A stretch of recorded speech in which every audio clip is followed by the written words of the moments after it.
Everything iRacing in a casual setting. Enjoy.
You're listening to the iRacers Lounge podcast, where we discuss everything iRacing in a casual setting. Enjoy.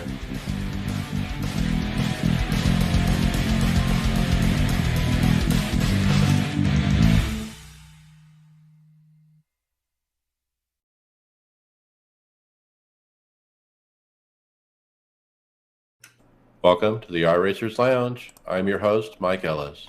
iRacers Lounge is a podcast for the iRacer, where we talk all things iRacing in a casual setting. Joining me are the usual characters, Brian McCubbin. Hey everybody, how you doing today? Hey, David Hall. Hello. Greg Hectus. Hey guys. Tony Groves. Hey, evening, gentlemen. And Tony Rochette. Hey everybody.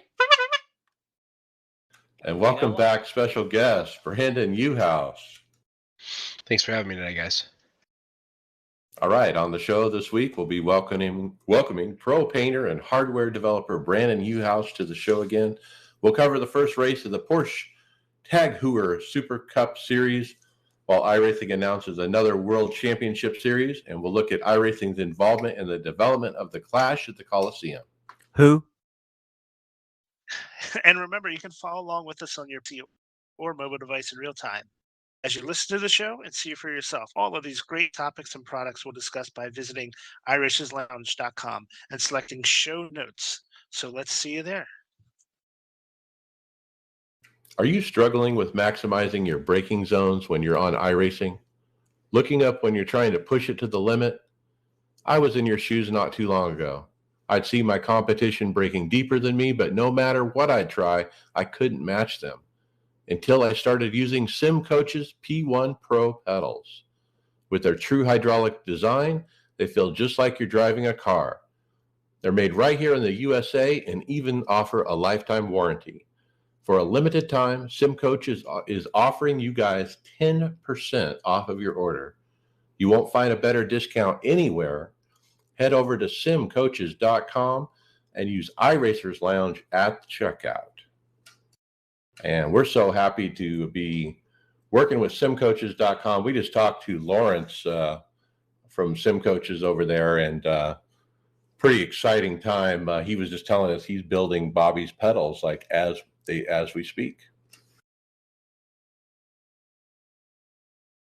Yeah, Bobby just ordered a bunch of stuff, including SimCoaches, and he went off of your recommendation, David. Well, like I said from before, you push that brake pedal and it feels real. It literally feels real. It's amazing the stuff I'm able to do now that I couldn't do. Like Bathurst was almost fun the other day in the GT3 practicing. So I mean, actually, it was. It when you can brake like that, it just gives you it lets you do so much more. All right. So let's jump over to Brandon. Welcome back. It's been a while. I know we heard from you over on the Aftermath, but it's been how long since you've been on this show? It would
boxes. We wanted to keep it simple. Our biggest thing was a brake bias knob. I mean, a lot of people don't make brake bias knob button boxes, and we just wanted to focus our button box strictly around the brake bias. One thing that what we've learned as iRacers and sim racing is that you never can put enough brake bias movement into your rig. So that was one of the main things why we started making the boxes and just trying to be as cost effective as possible. We don't want to break the people's banks, Yeah, and I mean, I really like the one that had the key, the ignition with the key, where you would put a key in it. I mean, there's not a lot of people doing that, so that's pretty unique. Yeah, we thought it was kind of a novelty. I mean, a lot of people do things that are just serious. Some people have 12 button boxes and with one turn dial knob to do brake bias. We thought, well, let's put a key on it because why not? Like who wouldn't want to get into their virtual sim rig and sit down and start their actual virtual car? And the nice thing is those keys come out. So if you wanted to, you could actually take it out, put it on your own key ring, and when you want to sit down in the sim, you could start your own button box up. Very cool. Now I'm seeing some different color schemes and different things. Like this one has a lot of blue LEDs, blue button covers. Can you do custom work? Like if somebody said they wanted something special? Yeah, we absolutely can. It's not very advertised. We're just trying to keep a consistent product first. But if anybody would want something customized, as long as they're willing to kind of help us try to find some of the materials that they're looking for, but we don't have a problem doing anything that's unique to anybody else. In fact, we've had a couple deals go out recently. Um, Different colors, different color combinations, you name it, we can do it. Very cool. So let's talk about paint. I just drove one of your paints actually in the Daytona 24, and thank you very much. It looked great. Tell us how you're doing with the paints. You're doing the digital artwork, as I would call it, and then also tell me what you know about NFTs. I mean, I was joking around and made a iRacers Lounge NFT, but you artist types, you guys should be the ones making the NFTs. So, yeah, the paint side of things is really good. We've had a couple real life cars coming out here this year, and we've had a couple last year as well. We're hoping to continuously grow that. It's been a journey to say the least, but we're doing marketing plans now. We have a driver up in the local area here. He's meeting with a couple bigger companies in the next couple weeks before the race season, trying to get a full body sponsorship on his late model. And we were making marketing packets and advertising for him, and just so he can show to the sponsors that that's what he's looking for. So we're just trying to be as diverse as possible.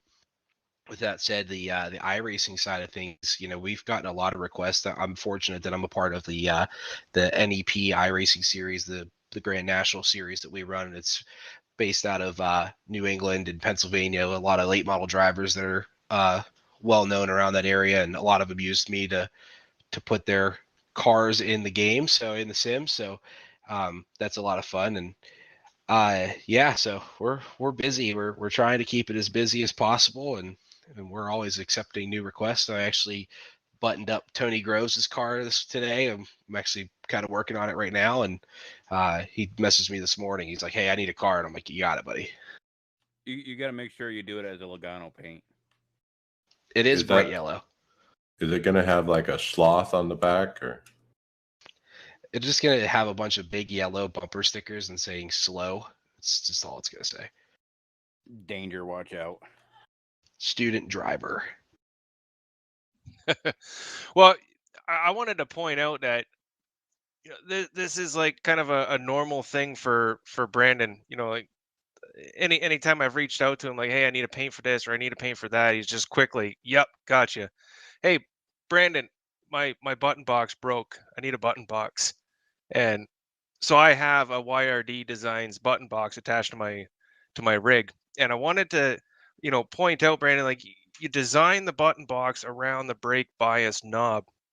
Now, I'm still like the retarded racer that doesn't quite grasp being able to adjust the brake bias throughout the race, but I do race in VR, and that button knob is big enough. It is so easy to cycle. I use it to cycle through my black boxes, and it's so easy to reach in when you can't see anything. I thought that was just perfect. Nice. That's the first time I've heard that actually. So that's really cool that you're using it for that. That's a good marketing idea, to be honest with you, because we have a couple button boxes that are smaller than the one that you have, Tony, and it's basically just a button box and maybe 6 or 7 buttons on it, 6 or 8 or something like that. I forget exactly what it is, but that's a good thing for VR users like yourself, where yeah, you might not be able to actually see where your buttons are on your rig sometimes, and that way you can actually feel where a turn dial knob that would be very useful to get through the black boxes. That's a good idea.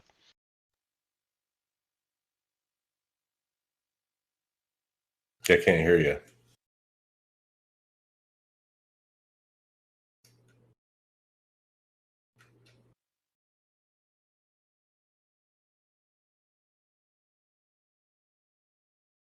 Now, did we lose Brandon? I'm here. I think we just lost Groves, his keyboard. He might need you to design him a keyboard, maybe. Maybe he muted himself off of the button box. We'll just go with that. Do you make push to talk buttons? We have not done a push to talk button yet. It's been talked about. Our biggest thing there is we're trying to figure out how to 3D print it where it's like a universal grip to a steering wheel. But we just haven't mastered it yet. Probably solely because I'm the only one with the wheel. And I only have a G27, so it's hard for us to figure out other specs and dimensions without, sinking the cost into it. So that's just one thing that we're working on. It's not ready yet, but we are talking about it. Yes. I think Rose needs a new headset. That's funny. Turn He's the trying mute to off. talk. I think I got it now. I hear you.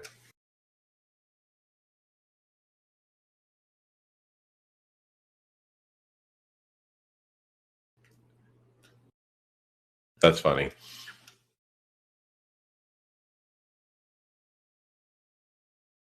Yeah, what's funny is when the audio listeners on the podcast, it'll all get truncated out, the silence, as we listen to Tony try to talk on his microphone.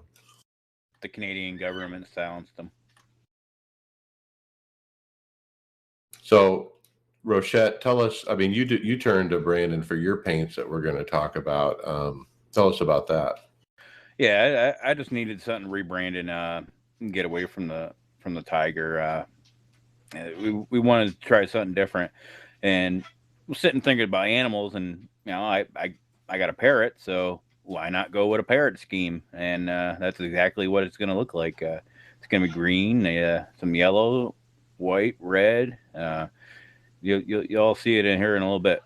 Jimmy Buffett? Parrot? No Buffett. Oh, I think Buffett would have been a word for the first logo that you came up with, Brandon. Yeah, that's true. That would have been a good idea. Yeah, we made a whole logo for Tony, and the color scheme's pretty good. It's pretty much identical to a parrot, but it's clean, it's sharp, it's a race car parrot.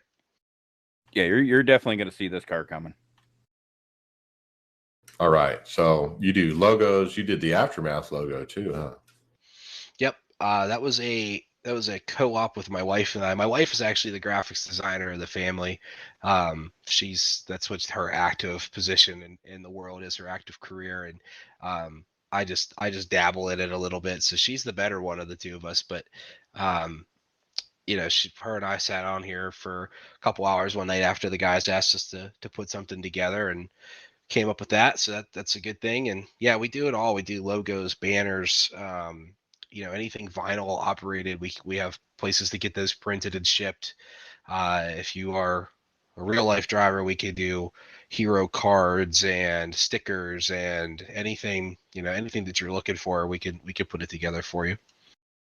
Wow, that's great. Lots of different services, especially for that regional type local driver who doesn't really have access to such things, Yeah, that's one of the end goals of this of YRD is to get it to where we're more of a short track, and obviously we want to be as big as we can make it to be, but we want to get it to where we have a good market in the short tracks. We want to be able to help the guys out. The biggest thing for me is, as a former racer, is we know funding is hard to come by, especially in local short track racing, and the more marketability that you have, the more money you're going to get from your sponsors, and therefore the better you're going to be on the track. It's just the nature of the business. And obviously you got some people that are wheelman that don't throw that much money into their cars, but we want to try to get them as marketable as possible for their race seasons.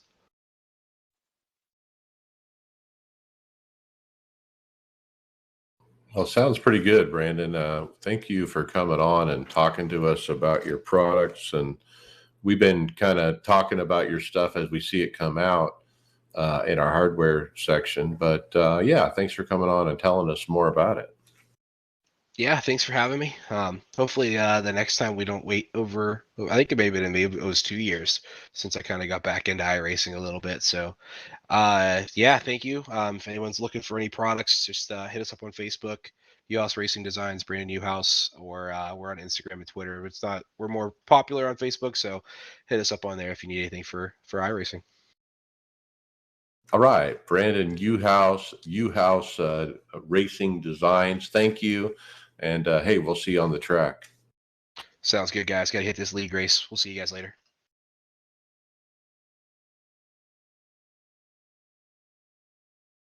We're kicking it off with the iRacing Off-Road Championship Series. iRacing is now staging its first ever professional sim racing series for short course off-road trucks in the summer of 2022. The iRacing Off-Road Championship Series is kicking off Wednesday, June 22nd, and it's featuring the Pro Force Stadium Truck competition, or competing in the premier short course venues across America, with a $25,000 purse on the line with $10,000 to the champion. So I kind of read this as it's replacing the Rallycross. Is that how you read it? No, because it doesn't say anything about Rallycross. But I mean, that's a good guess, but it doesn't, unless there's something that says Rallycross has been cut. Well, the third paragraph, it says this: the introduction for the iRacing Off-Road Championship Series follows 4 successful years of the iRacing Rallycross World Championship. Still, that may just be bragging on that. It could be, but it doesn't guarantee it. Yeah, I mean, it could be. I mean, it could be a replacement, or they just could be saying, "Oh, we're in our 5th year of dirt road." So yeah, so they're just expanding the road beyond just the Rallycross. The Rallycross is really struggling in real life, right? Is it even around anymore? No, not in the U.S. Its own little niche audience, but it's not a huge thing televised anymore. I think it would be kind of like stream stuff, or I think the only time you really see the rally cars in the U.S. would it not be when they do the X Games? Well, that Travis Pastrana thing I went to at Wild Horse Pass, I mean, that's a kind of like a Rallycross, sort of. Well, that was talking about the short road course or short dirt road courses. What about the opposite end of the spectrum when you run a 24-hour all by yourself, Tony? Yeah, I mean, there's always at least one person that does this every year, and Hayden Gullis posted a video of him completing his solo 24 hours. And just a couple of stints that I did. And no, it wasn't even like 2 full stints. It was like 3 hours. And I'm like, 24? I don't think so. I don't know how you do it solo. I think Tyler would have done one solo. That's the thing, like you were talking about last time, Tony, was, even after 2 or 3 hours, you're just sitting there like, what am I doing? We're just rolling around the track. But man, to sit there for 24 hours, and you think about bathroom breaks, and you probably need to stand up and stretch, and wow. I mean, I guess it's an accomplishment, but I would hate to do all of that and then just turn around and get disqualified. Right. Does it? I mean, you get disqualified. The only thing you would have is one hell of a safety rating. Like that would be the only upside. But the rest of it, you're right, David. Like you're basically entering it knowing you're losing whatever I rating you got. You hope you're not the first car in there, so you get DQ'd right out. But yeah, I like the idea. It's a tough accomplishment, but usually those are like followed by guys that are raising money too, right? Yeah, and they're big time streamers a lot too, for sure. Though with the fair share rule, I'll have to double check on 1 hour, but I know even with like 6 or 7 or actually even when there's just 2 drivers, the math works out that one of the drivers can get away with it at least 2 hours. If you get 2 hours, I know that's fair share. So just have one guy come in for an hour every 12 hours or something. Take a food break or something, potty break, sleep break. Yep. All right. So yeah, so Tony mentioned that we've seen this before in the past years, but I don't remember ever seeing a video of the driver actually doing it. And this guy looks surprisingly refreshed.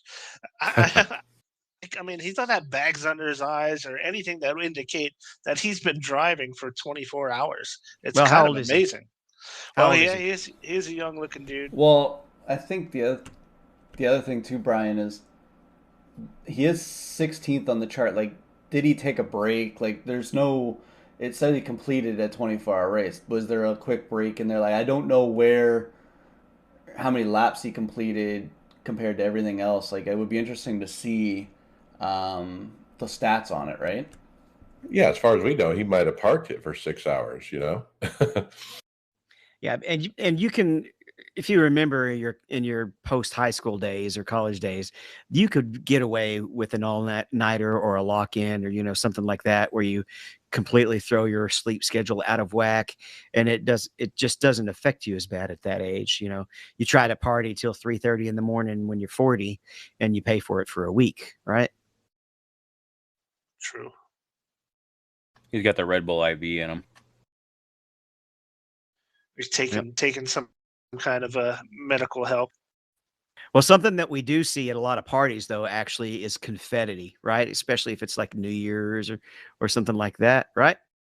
And this this needs to be captured and put on everything because this is I think he's figured out he could do it on purpose because he runs straight for these tires, hits it head on, and I guess a skippy, and then just starts peeling out the front tires in the tire in the dirt or into the tire barrier, and it's just spewing debris everywhere nonstop. It's pretty wicked looking. Dippin' Dot. It reminds me of a wood chipper or taking a tree stump out or something. It's just grinding the front of the car, but the car's not disappearing. And it's the same color as the car. If you had a different color car, I think the confetti would be different colored. He's definitely broke the damage model there. Yeah, dipping dots. That's a very visual describer. It's kind of like a fountain, kind of looks like water coming up and flowing out. It's definitely pretty crazy. So it looks like we're on a theme of crazy ideas, though, because this next one sounds pretty crazy, Brian. Yeah, this was actually from a TikTok video posted by someone who calls himself Moonhead. He posted a video of a cup race at Talladega with a twist. So the drivers are able to run through the pit stalls as part of the course. So rather than going through the normal tri-oval, they cut through the pit lane, and everybody races through the pit lane 3 or 4 wide. And it's just carnage. It looks really actually like a lot of fun. And there was a car sitting at the end of pit road that these guys got into and just exploded all over the place. So it's pretty interesting to try a Talladega race using the pit road as part of the track. Yeah, I got to try this. I imagine they have to clear the black flags of everybody, as soon as they leave pit road. But I mean, it would work, and it's so cool to see them go at speed. Getting on the pit road as fast as you possibly can. Are you listening to this announcer? Oh wow. Yeah, we got to try this, Tony. Yeah, I remember posting this in the chat. I think it was Sunday, and I was like, wow. All right, so we have a new fun race to try. How about some AI, Greg? Now, going through this, it was interesting. So this is an article put up by, I guess, painter Brandon Langlis. He's posted up a substantial thread here in the forums of paint jobs for the for different series, but for the AI part of it, so you can have like full rosters. So the first one, I guess, that I stumbled upon here was the Porsche Mobile One Super Cup. So you can have them as AI, and it shows you all the stuff where to, how to set it all up with it, the way the roster is, and I guess is that showing the percentage of how good they are too, their strength in there. I've never set up a roster for the AI, but man, he's got the Indycars. It's got the Indianapolis 500 paint schemes from last year for the whole field. He's got Fanatec GT World Cup, European Endurance Series 1. He's got Spa, 24 hours. Just amazing. And then even at the bottom, he's got supercars. And at the bottom here, you can start getting the rosters from the Cup Series from each race for the paint schemes that they ran in the races last year. It's an awesome thing if you're looking to, if you're an AI racer on here, if you want schemes. It's definitely awesome thread to go from. It's, what's the title of it? It's BL's Offline Real World Replica Rosters is the thread. Yeah, I was scanning it first thinking, wow, he's doing all the road races. Then he gets down to Cup, and he's actually doing every paint scheme they've done, not just one. That's pretty impressive. That's a lot of work. Yeah, so you can download the 2021 Daytona 500. I did this. I installed about 4 or 5 of these actually, but it's a Google Drive link, and you basically download a zip. You unzip it into the AI folder, and and then if you run an AI race at Daytona, then when you're setting it up, there's a drop down where you can pick the paint scheme, grouping or whatever they call it, that goes with it. And so this is the best way to do AI, is to let somebody else do all the paints for you. I don't know if any of you guys, obviously when we raced NASCAR 2003, this kind of brings back when you always, at the beginning of the year, you look for the car pack to run that to update your car sets for it. This kind of just brings me back to that, where you have all these, paint jobs for each car that you can race against. And if you're doing some offline testing, or that's what you like to do, this is perfect. Definitely very cool. Yeah, and it gives the names of the, he programs in the names of the Cup drivers too. So you're not racing the iRacing staff like normally in AI. It's programmed with Brad Keselowski and, Ryan Preece and all these guys. Before we hit the next topic, I want to do a quick follow-up on something we covered last week. We were talking about the 24 stats last week, and I noticed that he didn't have the totals. Well, he actually had replied in the forum, and last year the total teams, he didn't have drivers, but last year, or 2021, the total teams was 3,053. This year the total teams was 3,447. So it was a considerable jump even with the class drop.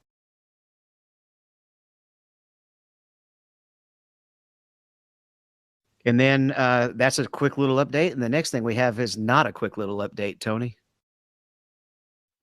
Yeah, Tyler Hudson posted in the forums that the graphical updates for the new spoiler on the next gen cups will be released later. They wanted to get the car physics released ASAP for testing, NIS, and the Coke series. So, yeah, we just got to wait for the eye candy. They'll get it to us soon enough, I'm sure. I'm kind of glad they went this way. I'd much rather the car physics beforehand.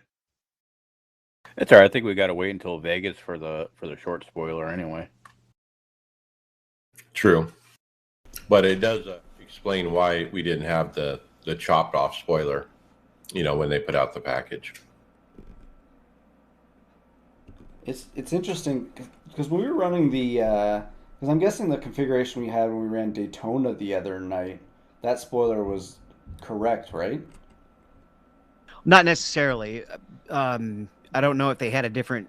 I don't know if it was as tall as it would have been last year, because it was not updated for this year. But the package for the plate tracks is still different than the old small package. So it's a tough guess, but it's not the spoiler you're normally going to see, even though it's going to be taller than the regular short track spoiler or normal track spoiler.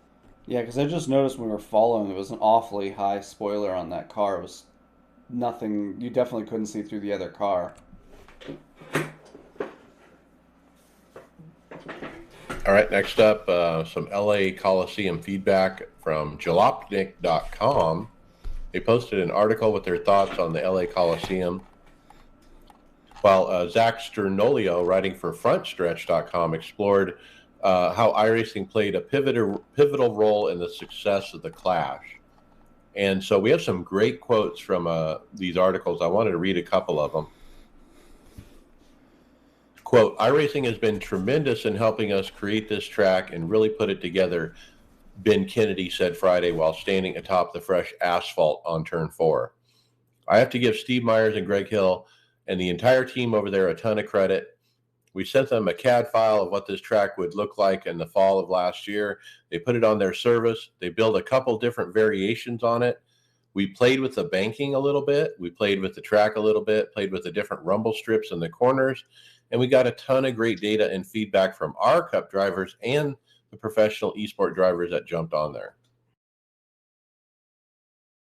I mean, our chat was more active during the race Sunday than I think it's been in a long time, right? I know there may have been some sour grapes out in the Twitterverse, the noisy minority or whatever, but that was an awesome show. It's a lot of what we've been asking for. And one of the reasons it says right here is they can basically design a track and see what it does in race conditions now on iRacing and avoid a lot of the pitfalls of just the guesswork that would happen in the old days, right? So this is quite amazing. And that's what this next quote really talks about. They asked Dale Jr., would NASCAR be willing to take these bold risks so quickly without the advantage of iRacing's resources? And Jr. says, probably not. I think that iRacing being able to build this track and then let their really, really good, talented iRacers vet the track and give their feedback is an incredible scenario. It's very lucky for NASCAR, especially with the position that NASCAR is in with this sort of new ambitious thought process on street courses. He also says, I think iRacing opens up the possibilities, right? NASCAR can go into these projects with such more confidence, being able to build a virtual rendition of the track and being able to actually have competitors compete on that virtual track. You can make a render, you have an artist create a render or draw something, but you really can't race that render. So if you can't put competitors on that render and let them go after it and see what they think. With the iRacing software and that component, it really opens up the possibilities of what NASCAR can do and how creative they can get. Well, you look at it, the success for the Coliseum, and then you get the failure of the Chicago street course. I don't think there's a failure on the Chicago yet. The Coliseum had a live like the Chicago never got a chance. So is Chicago not happening? Is that what you're saying? I'm guessing that it was a test right now, but who knows what'll happen, right? Well, that's what they're aiming for, but there's a lot of politics on going into setting up a street course, right? So they were able to test it. But again, you got to have the mayor and all the businesses in there being willing to do it. Well, wouldn't they also have to, the city of, or the state of Illinois want a race back there? Like, obviously they don't have a race in Illinois right now, right? So it would be up to, they got to want to do it, right? To bring something back there, because Chicagoland's not on the schedule anymore. Well, I mean, it's a really good article. It really points out that, this how iRacing has become this great tool for NASCAR, and this whole project of the Coliseum really proves it out, and what can they do next, where else can we make a racetrack that would be really cool? Well, and how many people were naysayers saying that, you can't test something, like, before any of this was done, you got to be doing it in real life. You can't just go by simulating something and testing it. Well, everything's designed nowadays elsewhere and put it theorized a billion times before they actually do it. I mean, it's nice to see that something like this, try it, race it, and then it actually succeeds in real life too. I mean, that was a real fun race to watch. I don't know how many times, if they keep doing it over and over, would it get boring over the years? Probably, but if something that they can figure out, they can move around and try different areas, it might be worthwhile for them to try it with the sim and build different things out of it, right? Yeah, and on the sim thing not being important, all the racing teams now, because testing is pretty well banned, all their data and all their setup plans come through simulations, right? It's all engineering. Yeah, absolutely. How about a fake iRacing store, David?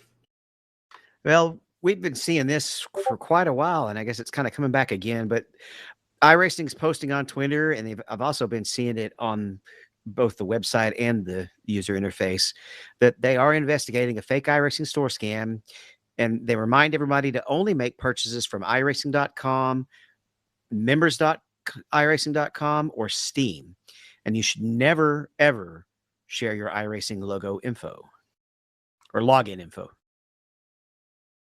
I was curious. I went Googling looking for a fake iRacing store, and I couldn't find it. Well, if you're Googling fake, it's probably a bad fake if it actually shows up on the Google as fake. I couldn't find it, but that's my point. I went kind of looking just to see if it was like out there that people can easily find it, and I couldn't easily find it.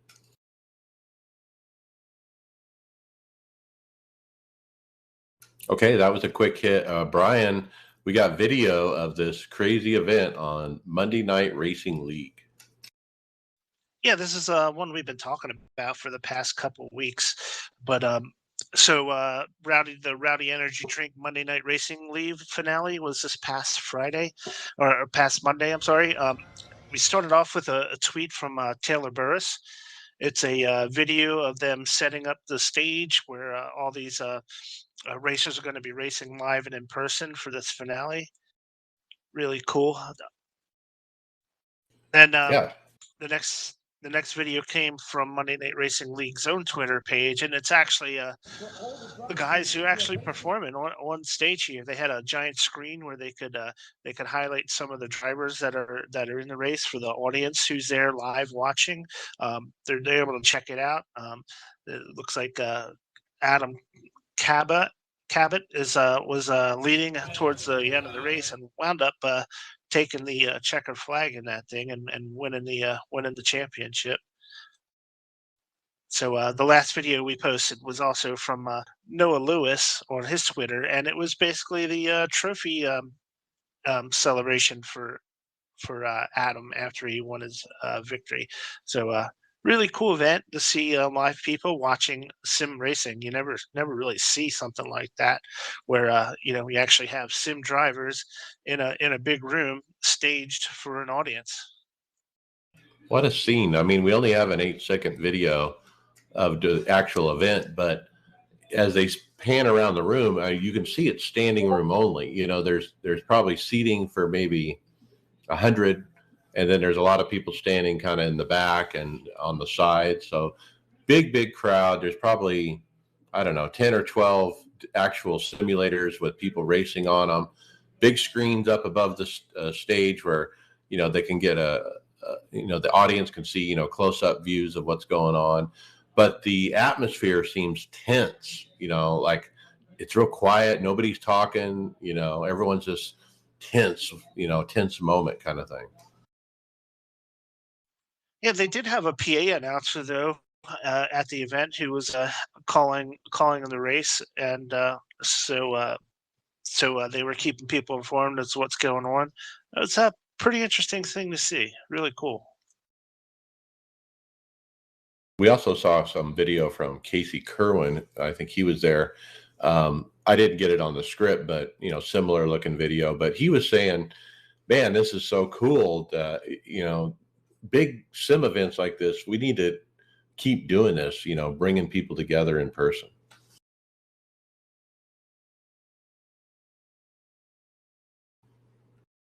I don't know if it's feasible for like the Coke series, where those drivers are spread all out. You got people in different countries, but maybe you bring together some of them, maybe on a special events.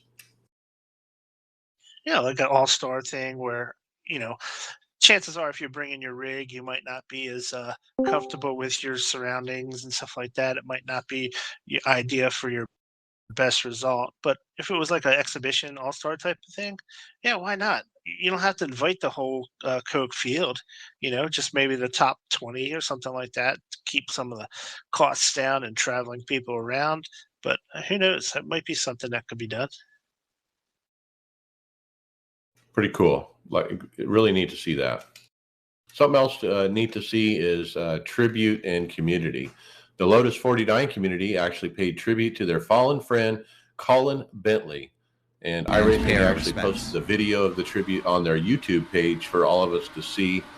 And Greg, I mean, you mentioned, man, it really shows community. These guys, trying to show a race, to have a race or an event and honor their racing friend. Well, and just I don't know who was on the. If you listen to the video, there's some commentary into it. I guess it's the broadcast guys, but just listen to them talk about obviously him as an individual. Just like, even when we interact with each other, none of us has we've met I've met Tony Groves. I've never met any of the other guys, but we're all connected by just an internet connection. There's nothing more than that and some videos, and to have a community of there's probably over 100 cars maybe in that video that are showing their respects to someone that has passed away.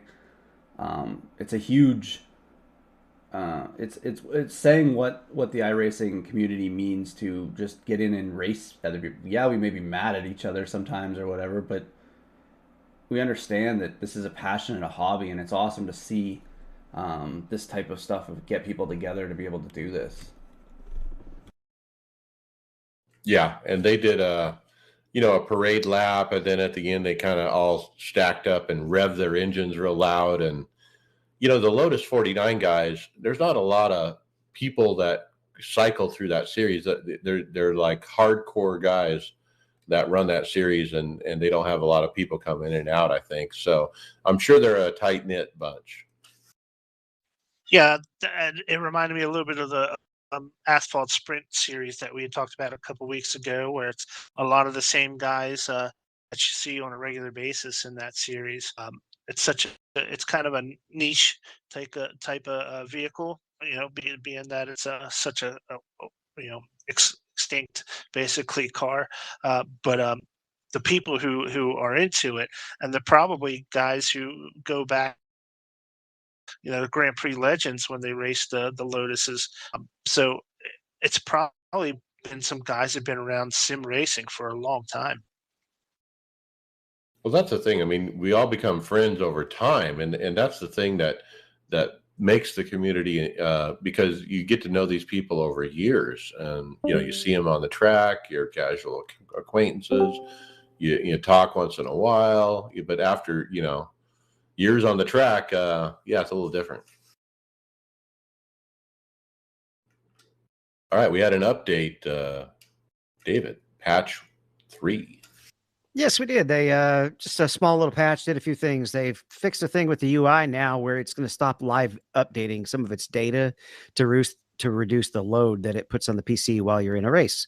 Let me interrupt there. So when I read this, I was thinking about, I'm in a race, but I want to register for the next race. And so I go on the website and I hit withdraw and I quickly register for the other one. By them changing this, that means you can't do that in the UI now, right? It just says some of the live data. I'm sure if you go in and actually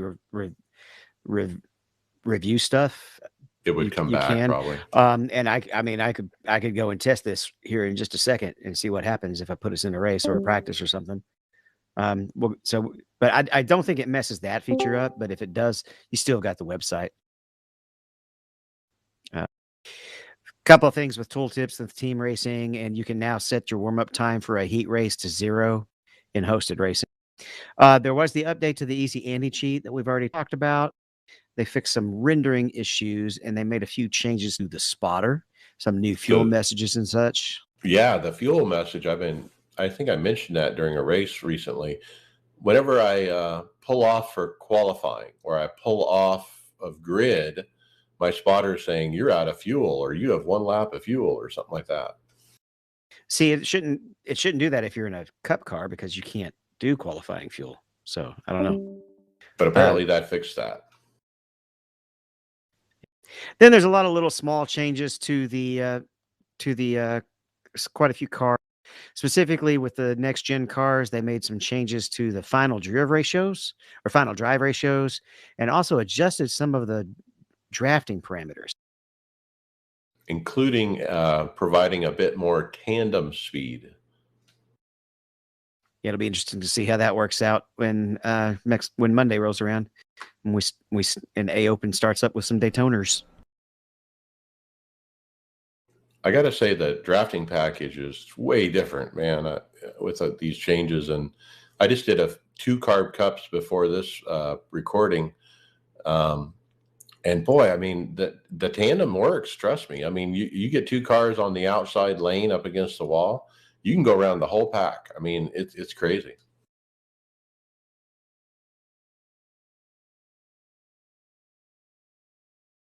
Some small changes on the track. They did just a whole lot of little stuff.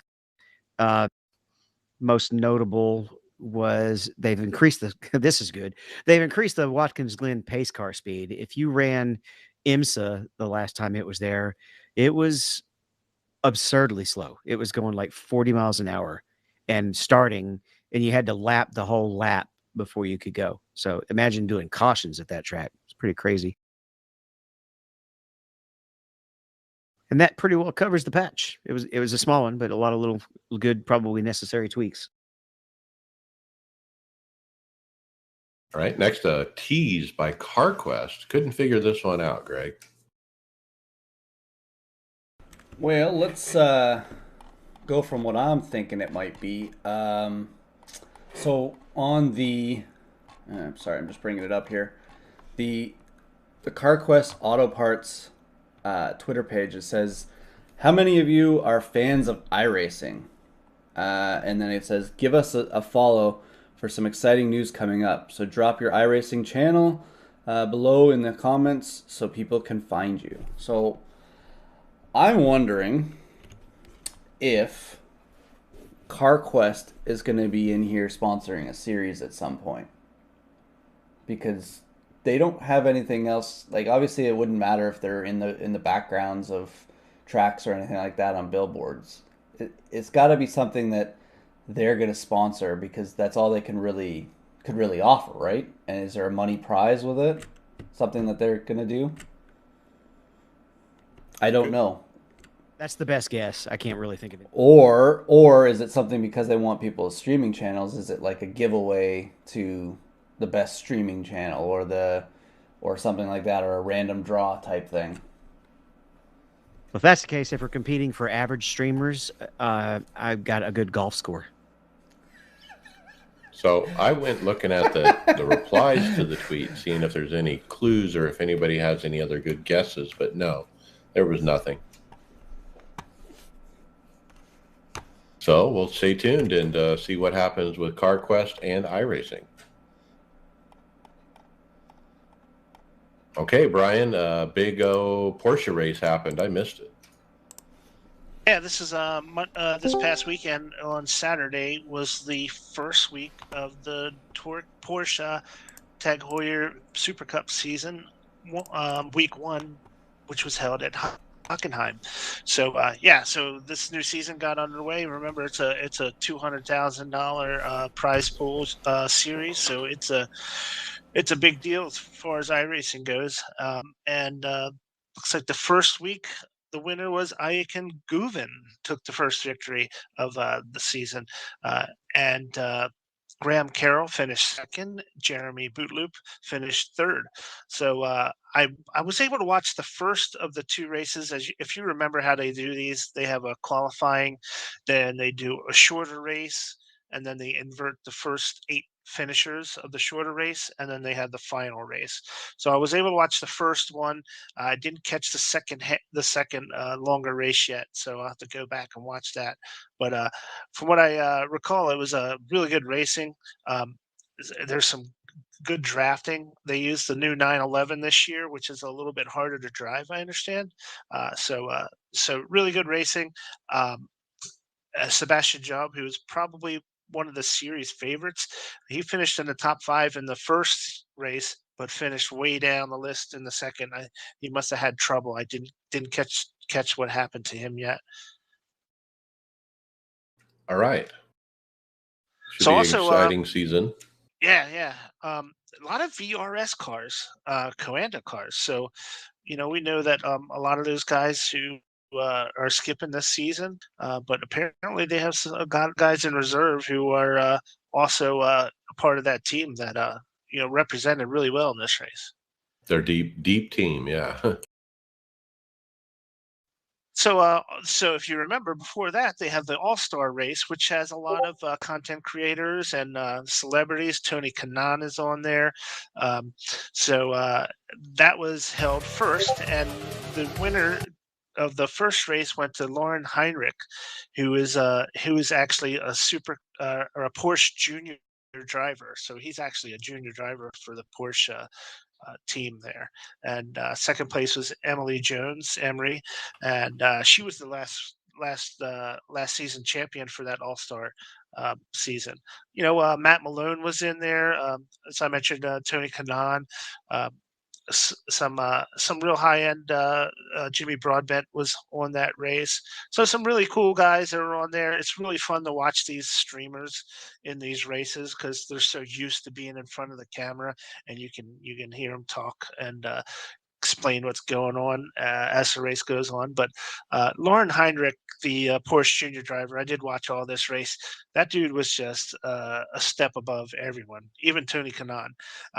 He's a really good driver, and he was beating the field by 5-6 seconds, and that was after being inverted towards the middle of the pack almost after the second feature. So that dude is going to be really tough to beat.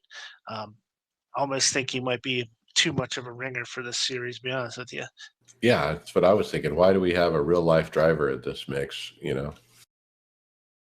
Well, Tony Kanaan's in there. He's a real life driver, obviously, Yeah. but it's the younger guys who've probably been around this type of stuff a little bit longer, probably have the advantage over somebody like Tony, who's relatively new to the sim side of the racing. Well, Tony runs in Brazil. I don't know what they call it, but they're cars that are kind of like these, but they run them on road courses and stuff. It's like a stock car with a big wing. All right, Greg, got you fired up on this one, I hope. The Porsche Sprint Challenge Canada Series. I was looking this up, just trying to go through it here. I was trying to find. So there's to qualify for it, it's obviously to residents of Canada. But the open qualifying is going to be at Daytona. How do we pronounce that track again from that one? Snubu Circuit and Laguna Seca. I'm sorry if I pronounced that other one wrong. I don't remember how to pronounce it, but it's going on from the February 14th to the 27th in the GT3 Cup 911 Porsche. So the quickest laps will be added together for a total for the fastest 40 in Canada. So they're just going to take the fastest 40 with lap times put together. I was pretty close last year to this, so let's hopefully maybe I got better this year. I don't know. But the races are going to be starting in March. On March 17th, there's eight race series for it going into June. What day of the week are those races on? That's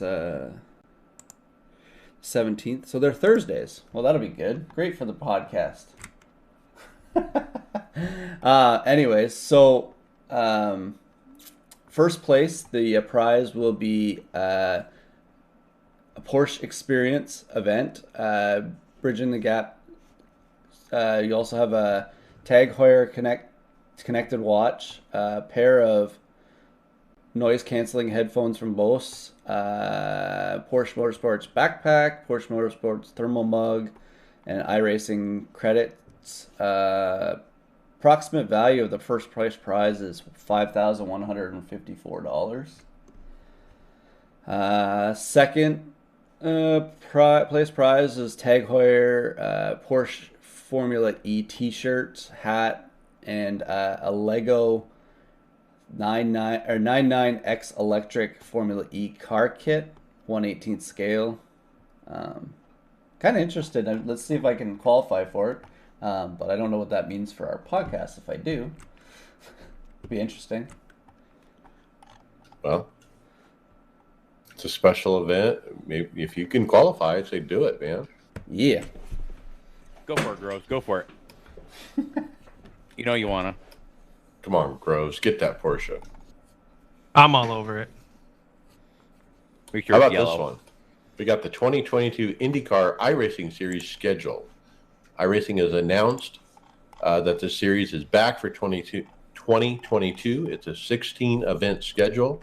Kicks off the week of February 22nd at Sebring, runs through September at Laguna. New for this season and available after the March release, so not Sebring, we will have an updated rule set that will require the use of multiple compounds for tires for road course events for a bit more strategy. Finally. They've had two compounds, they just never acquired it in this series.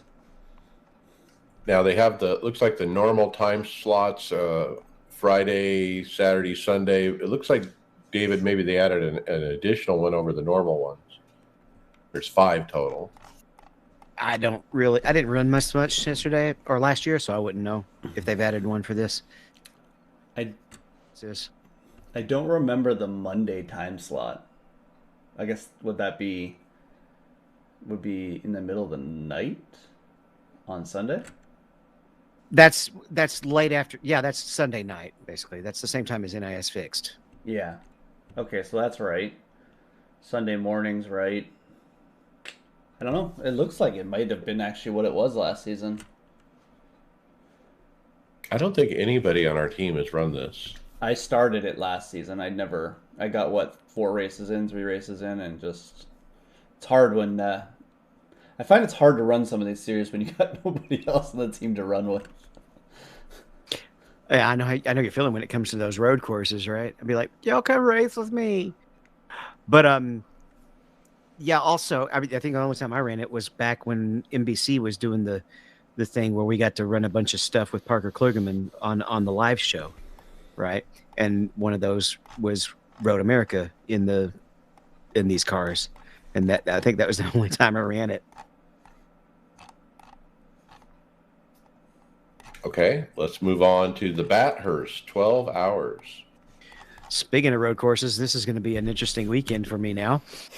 I'm going to be running with 2 different teams on different start times. But yep, we have the 12 hours of Bathurst coming up this weekend. You got the 22, the 7, the 12, and the 16 GMT time slots that we've been running each time. The in-sim start time is 5:40 a.m. 5:45 in the a.m. So it's dark, and then you kind of get to see the sunrise as you go. And it's kind of the standard larger race warm up of 30 minutes with the 8-minute solo qualify. Weather's dynamic. It is a team event, so you got to declare a minimum of 2 drivers. And there's a lot of balance of power because the turbocharged engines have an advantage in high elevation.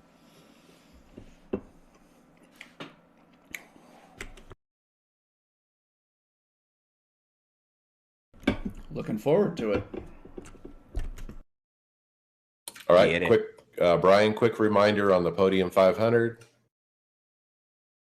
Yeah, the last chance reminder for the Podium 500. It starts on February 10th with the preliminary races, $15 to enter. Yeah, go to Podium Esports to check that out. It's full. And it's also about What was that, David? It's also about an hour from now. Yeah, but it was full. It was full up on. I think I got the email Monday night that it was full. The prelim, if I remember right, the prelim races are only for those with low enough I ratings. And then if you had normal, different better I ratings, I thought you could go right to the time trials. Yeah, there was. I think it was anything under 1,500 was the prelims, and then anything over 1,500 I rating was goes on to the next day. Yeah, those prelims start as we're recording about an hour and 10 minutes from now. So my interest here, I want to watch the race, the final Podium 500 on February 13th at 1 p.m. And, I'm going to be working, but I'll probably watch it on my phone. But this is the first big race of the season, guys, with the next-gen car at Daytona, where we're really going to see how things play out. David, I mean, you and I have been running, and Greg, some of these Daytona races, and it seems like after pit stops, when people get spread out and you get breakaways, there's no catching the breakaways. Well, it depends on how well you can get formed up, because a 7 or 8 car pack can run down a 4 or 5 car pack. I've seen it done. We did it in the Gen 6 car after the new update was happening. We actually caught back up to the lead pack after a green flag stop. So it can be done. We'll have to see. We're definitely enjoying this package. It's going to be neat to see how it evolves as it goes, because both lanes, depending on how well organized they are, can be the lane that leads. 2 things I'm going to say. The first one is I think the update that they just added will help the cars go better together. So I think there'll be more speed with single cars to help when if you start forming a single lane. It'll probably be better now with that quick update. And the second one is you have to be able to get off pit road and onto the back stretch for people to be able to form up together. From what we've learned from our race Monday night, you got to get off pit road and get up to the backstretch to be able to race anybody. You mean don't miss your box and then spin in the process of compensating? Yeah, but then again, there's that 6 other people that caused a caution doing the exact same thing you did. I went up onto the track and back down and didn't even get an unsafe exit. It was crazy. All right, moving on. Tony Rochette, you mentioned your paint, and we got a preview on our script, and I kind of like it. It's a comical parrot. Is that the fat, chubby little parrot? Fat, chubby parrot. I like it. Yeah, Brandon did a great job on here with the green, white, yellow, and the red on there. It's definitely going to stand out in the pack.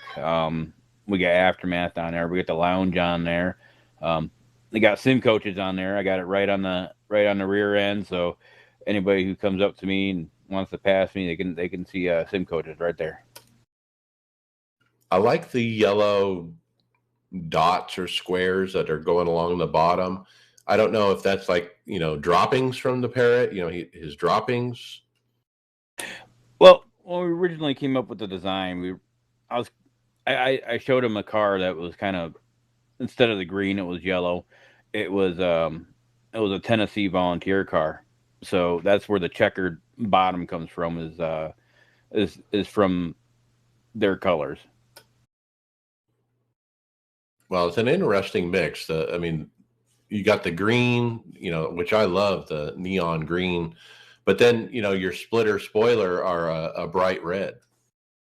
Oh yeah, I mean my parrot is he's green, yellow, and he's definitely got some red in him. I was gonna say we got a lot of green cars going to be showing up at the 500. I like the bright green and white. Yeah, it's going to be a nice bright car, easy to see in the mirror as you push me to the win. Oh, I already told Brandon that this is going to be a 500 car.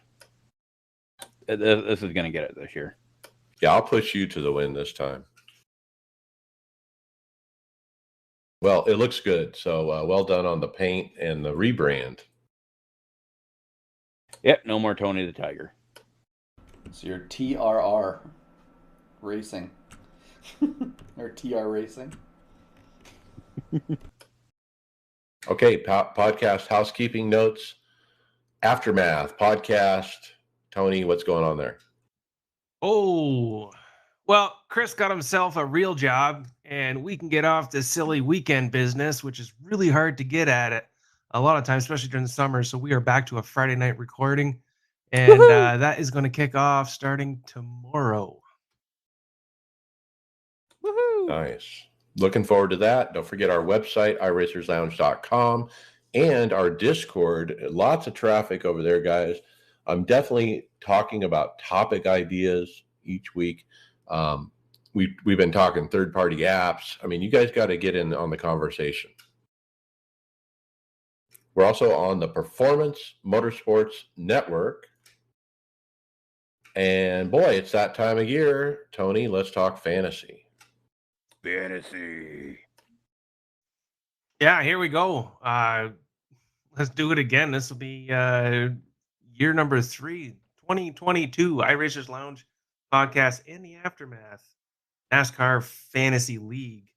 And you know what? There's not too many changes, but once again, they kind of redid the bonus point section for this year. So this year they really simplified it. I'm not sure if I really like it, but what they've done is you get 4 ahead how do I put it? Head versus head, guy versus guy. And you pick who's gonna finish better. You got 4 of those every race for 10 bonus points each, for a total of 40 extra bonus points you can put towards your lineup. Everything else is the same. You set your lineup. You got your garage pick. You can only pick each driver 10 times throughout the regular season. That all flips over again during the playoffs. And I know last year there was some questions about redoing the playoff section, and I'll be honest, I just don't really know how to make that work. Try and keep track of everybody and who they pick. Well, I think, Tony, if I remember right, when we got to the playoffs, there was 2 sections in the app. There was the playoff points one way and playoff points another way. Did I miss that? I guess I don't remember that. Don't you remember we had a guy contact us and said, "Oh, I would have been the champion if we had done it the other way." Yeah, we showed it, but we never took it off that because that didn't how we start the playoffs. So that's why we didn't do it that way. And that argument is never valid because you set your strategy based on the rules you're playing under. So when we get to playoffs this year, I think we just need to look at it closely that first week and, okay, this is, we'll focus in and say, okay, this is the way we're doing it.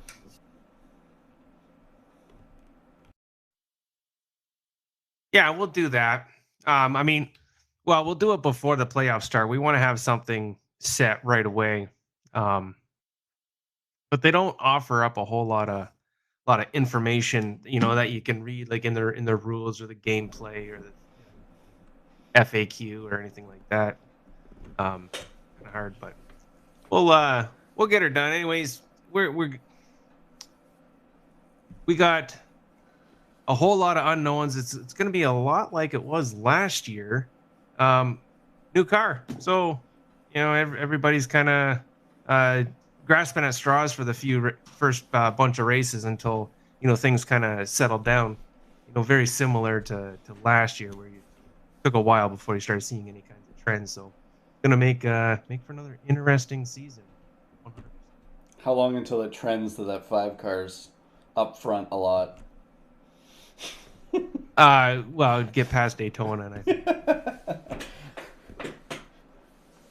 No, remember last year there was, was it Hendrick that really dominated the beginning, and then in the summer they kind of went into a slump, right? They took the nose away. That's why. Yeah. NASCAR figured out what they were doing. Yeah. With practice being back, that 18 is going to be up front. Boo. That should help him.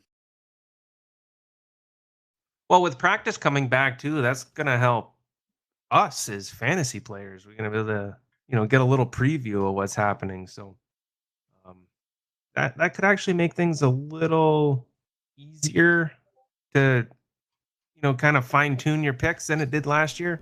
I guess time will tell, but that it's nice to have practice back. And what is Mike so happy about?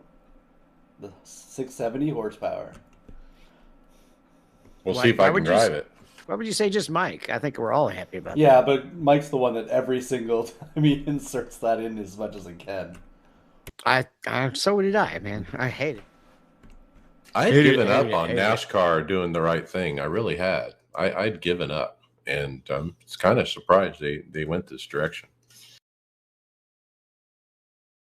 I think they're steering things back in a better direction for sure. Didn't that article that we read on Facebook about all the old NASCAR fans wanted this, and then when they got it, they complained that they got it? Just need to stop listening to old time. You cannot you cannot take any group of people and say everybody's saying something. That's just dumb. You can't say every group of a certain age is saying something. You can't say every group of a certain whatever demographic you want to pick.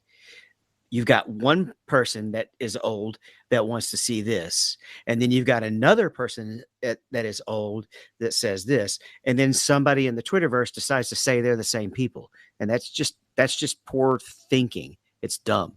All right, it's the same people who wanted to see more short tracks. Those people loved that race Sunday.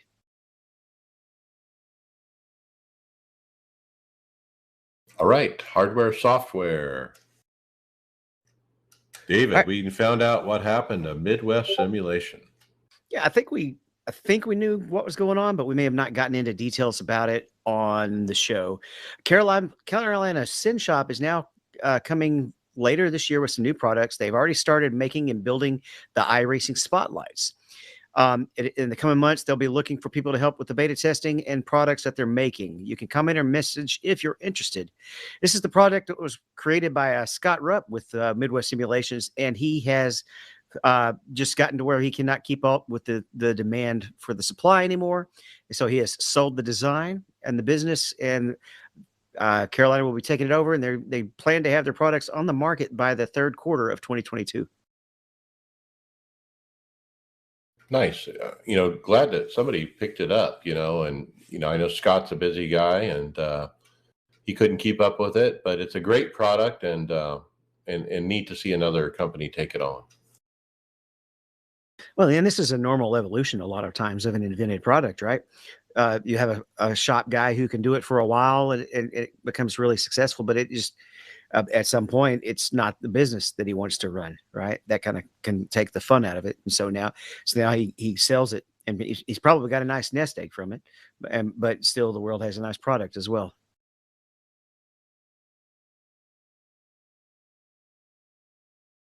Okay, rig review, Brian. This is triples, but with a twist.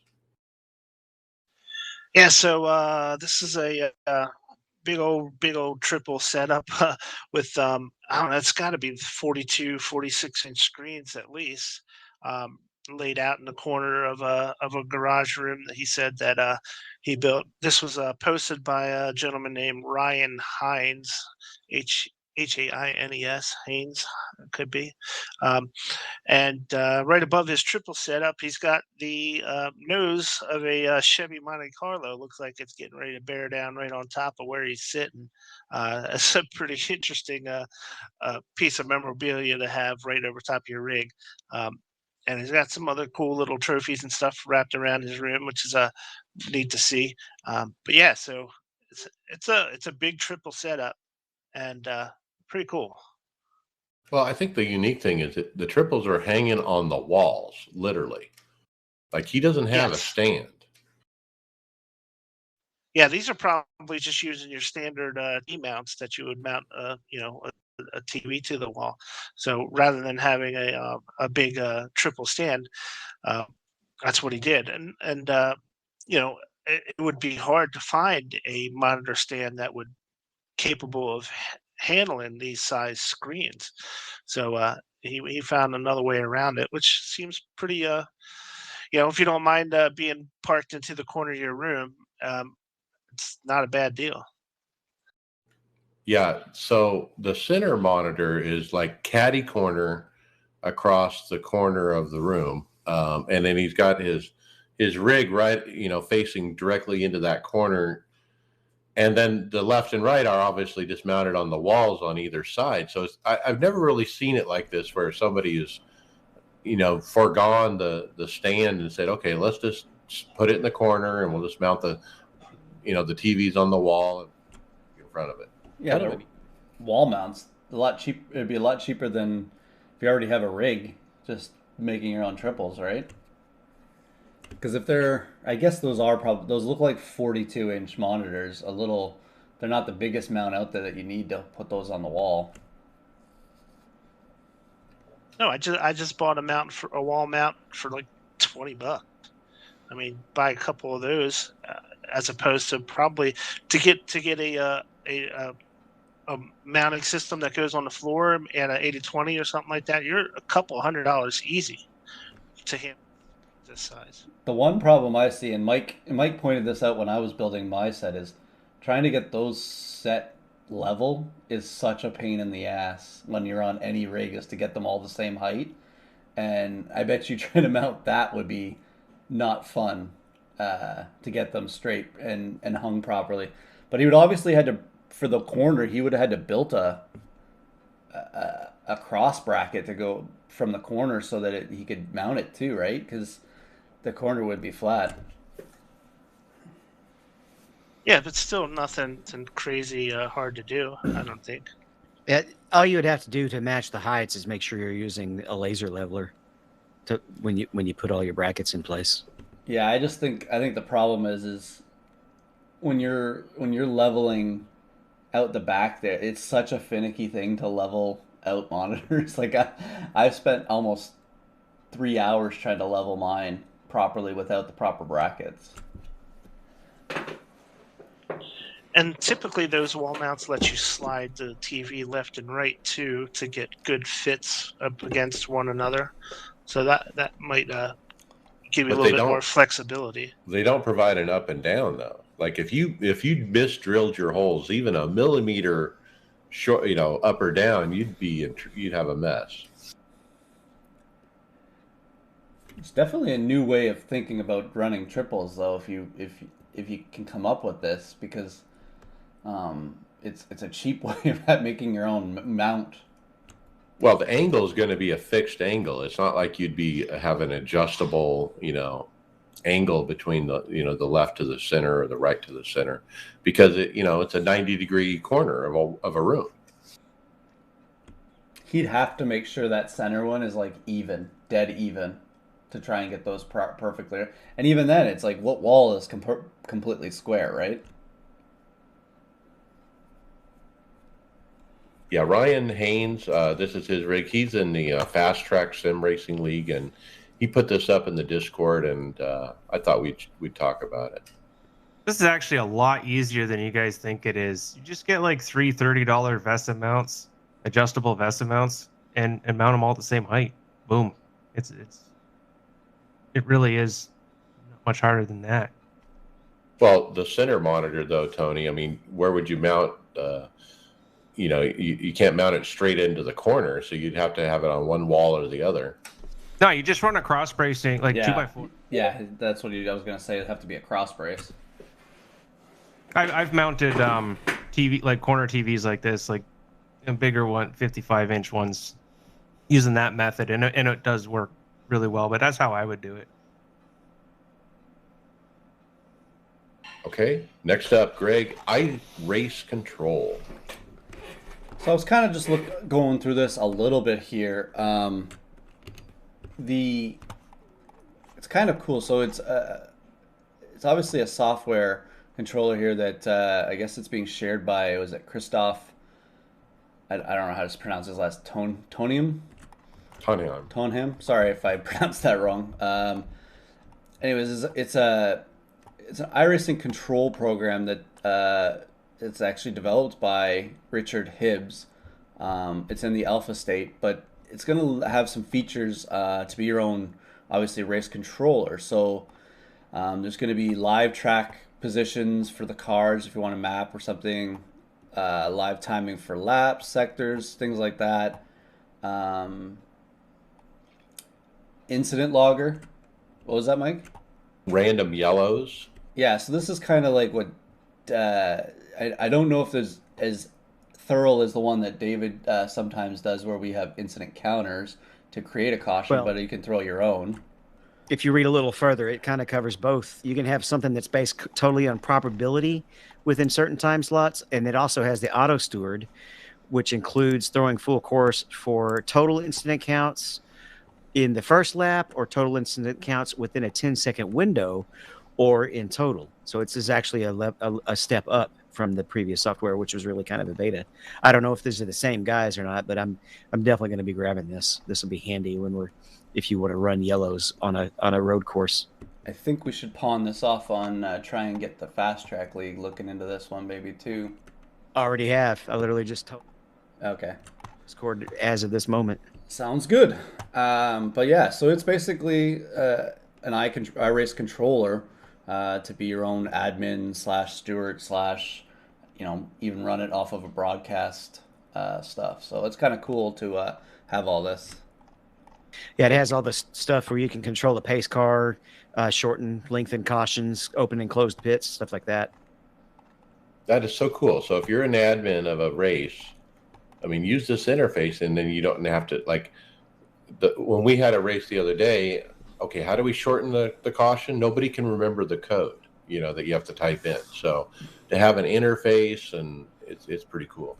I think the track map thing's kind of cool too, where you can actually see where all the cars are on the track, so you can do some stuff too there while you're watching, eyes in the sky, right? Yeah, and I'm in a league where an admin doesn't actually race. He stands up, like you said, an eye in the sky, making sure everything's working,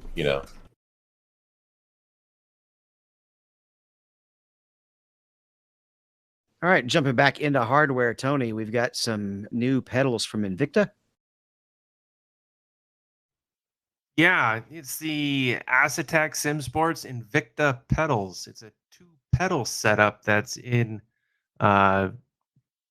pre-order right now, and this is kind of different, but this is a free and no obligation pre-order opportunity for these pedals. So I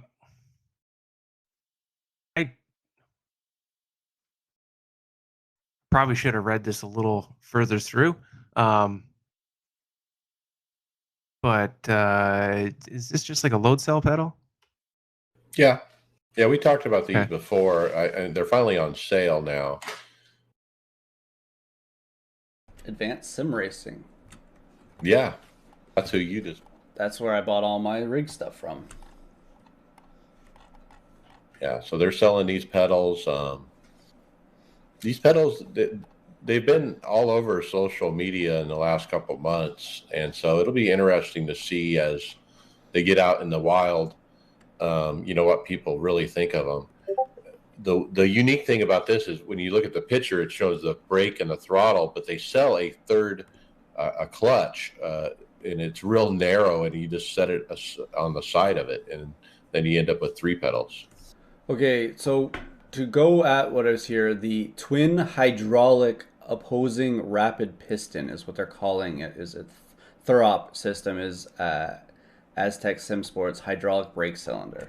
So it's a different type of hydraulic that they run. Okay, I was gonna say it's kind of on this expensive side for load cell, but yeah, it makes a little more sense now. So obviously they're located in Canada too. They're out of Quebec. They ship free to anywhere in North America. I do like how they are actually kind of doing a pre-order so they can get an idea of who wants them, but not making you loan them, $800 for 3 months, interest free. All right, check it out. Back to software. I found a neat trick this week with one of my favorite third-party apps, Joel Real Timing. And I called this Joel Real Timing is the app that keeps on giving, because I use it for my dash. I use it for my timing and scoring on my 4th monitor.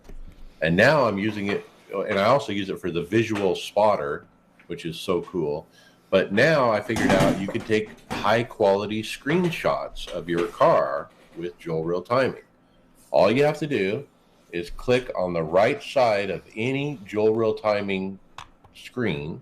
You'll see a red bar. You click the red bar and you hit take photo, the button. And it's amazing what happens when you do it. I have the triples up. I'm in the sim. I pause the replay on the car, of the picture I want, and I hit the button, take photo, and it's amazing. The whole triples goes away. It goes over to the left screen only. It rolls a short video of a few seconds and gets this motion blur thing going. And then you hit C to take the picture and S to save and then A to get out. And so you push like 3 buttons, and then it saves it in a folder under Documents, Joel Real Timing, Photos. And then you go in there and you can crop it down to, the size you want. But basically you end up with a very high resolution, motion blurred photo. You used this was it Saturday night for Chris and I as well. You took photos of both of our 87 cars. I did. I mean, it's so quick. I mean, I can get a photo done in like 30 seconds with this system. And it looks really good. I put some examples here on the script. I've never been able to get that motion blur thing to look right in iRacing with the regular screenshot through a replay. Yeah, I'm definitely going to have to play around with this. It's all automated. I mean, it does all the work for you. I mean, it has some features where you can adjust certain things, but I've never felt that I needed to adjust anything. I just took the photo and it came out good. So check it out. David, looking at the paint here, was it you earlier that said that they're going to be able to paint the side skirts now? If that's the same thing as the what was the term I said in the chat? Something box. Yeah, I can't remember the term, but they were talking about it on Dell Junior Download, that they're reopening that part to be painted again. That was something that had been taken away from the owners, and it was literally just announced during the YouTube live stream. Was it one of the producers for Dell got a message straight from a NASCAR guy saying, yeah, they're changing that. But I can't remember what he called it. I'll go back and look up in the chat. I hope it's the side skirts, like you said. I mean, if you look at the picture, I mean, it's just black. I mean, it would be great if I could put a color on that. Yeah, extend it right down to the ground, which would be really nice.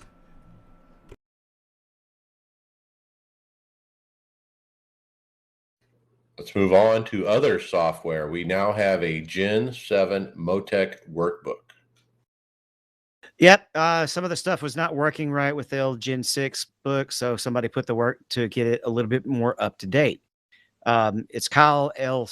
Steinwand, and he's offering an updated version that was basically rolled off of the old Motec project that was done by Peter Chamberlain. It is titled Motec Project 2022 Next Gen. It has some updated information to better match the newer telemetry outputs that are available. And if you want to learn about setups on next gen, you need to come read this thread. So not only, get the workbook if you need it, but Matt Holden is in here with Kyle going back and forth on a lot of these setup things. And it's really good to try to absorb, but it's a little bit over my head. And I did find in the chat what it was called. They called it the rocker box on the paint. Kind of rolling back to that topic. Where is it physically, though? That's just what they were calling it, but I think they mean the side skirts. Okay. So, That's an awesome name. Yeah. But yeah, if you want to be the setup guy, the Motec thing will be good.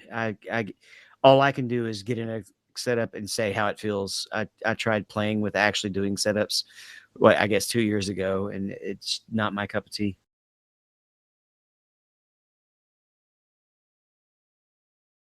Okay, next, Tony, take my money, maybe. Uh-oh. Could this one maybe change your mind over to the one you've been drooling over for a few months? Well, yeah, because that one is so expensive and this one is so cheap. I would be stupid not to think about it. This one's been around forever. Well, what we're talking about is the Club Sport steering wheel F1 Esports V2. So they're celebrating a partnership with Formula One as official provider of the F1 Esports series. The Club Sport steering wheel is designed for driving Formula One cars at the limit. The V2 comes with magnetic shifters, customizable RGB LEDs, revised electronics, and an exchangeable quick release. So this is definitely a little bit lighter version than say the one that I got sent back when I got the DD, right? You don't have the rotary knobs and some of those options or the advanced pedal modules. I would want to give that up. I guess that's what you're getting at this price point, but it's definitely a good cheap end formula wheel. It's basically it's a very generic. It's just a wheel it's a generic F1 wheel with buttons. It's just this is their lowest end formula rim that they've had for a while. They just put a V2 version of it out with the quick release and I guess the magnetic shifters that it should have come with when it first launched. Like it's the same thing Fanatec seems to be doing with all their wheels is load it or bring it out one way, then a year later rebrand it with the stuff it should have had or wasn't breaking off of it, I guess. Yeah, and it is the exact same shape as the version I have. It's just less buttons, right? A lot less electronics. Well, that could also be a plus for just more like a casual enthusiast. Mm-hmm. Yeah, and that's the thing. So it's $270. And I am casual. I was just thinking about I want one of these, but when would I actually race it? When's the next time I'm going to be in a road car? It might be a few months. So I don't really need it, but I want one. I want that Bentley wheel that they teased last summer that they never released. And as far as I know, they're never going to. I did research. There's no indication that they're going to release that wheel anytime. But I wanted that Bentley wheel, and who knows how much it is? Probably $1,000 to $1,500. And based on everything else I've purchased that's high end, I wanted to get a high end wheel. But at the same time, I don't use the road very much, so maybe I should just get a cheap wheel. And this really suits the bill for that. So I might just buy this. I'm really on the fence. Just don't neglect getting that advanced power module option. if you can, or the one that has those on there, because being able to use the hand clutch is very handy on standing starts. I wonder if that Bentley rim in Fanatec's arsenal there is kind of just like the concept car that never ends up coming out. It's just there to attract people to the site and get clicks on it with their technology, and that's something they have down the road to use with something else. They just might not ever release it as that Bentley rim. And another possibility is that the chip shortage issue can be affecting its development. The other thing on this wheel is it has the QR1 wheel side quick release adapter, but it also means the wheel can be upgraded easily to the next generation QR2 system, which is coming soon. So like if I buy into this wheel, I'm actually buying into their old QR system. And when we fully know that they have a new QR system coming out that's superior. So because of that, I'm a little on the fence too. Do I want to buy into the older system? But I don't know. We'll see.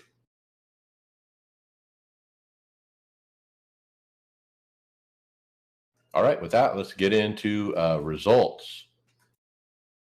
NASCAR iRacing Series. Well, next week we're going to be there. We're not quite there yet. But let's talk official A fix. Tony Rochette, P8. P8.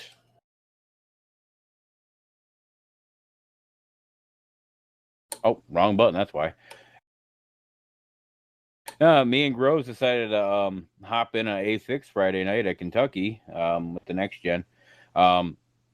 We figured out, I know you guys were talking about last week about how the next gen car is unstable and stuff like that.